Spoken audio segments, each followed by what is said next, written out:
మహిళలు స్వయం సమృద్ధి దిశగా ముందడుగు వేసేందుకు కేసినేని ఫౌండేషన్ కృషి చేస్తుంది.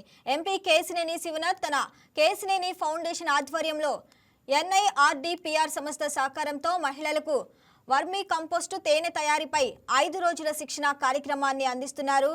NTR జిల్లాకు చెందిన 45 మంది మహిళలకు హైదరాబాద్లో NIRDPR సంస్థలో శిక్షణ అందించనున్నారు.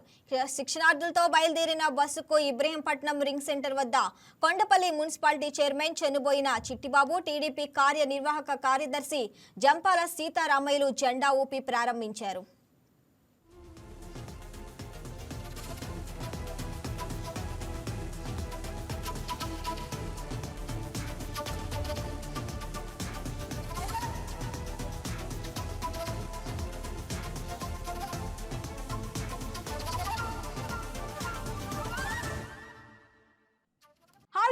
ఈ వీడియో మీకు నచ్చినట్లయితే లైక్ కొట్టి షేర్ చేసి YK టీవీని సబ్స్క్రైబ్ చేసుకోండి.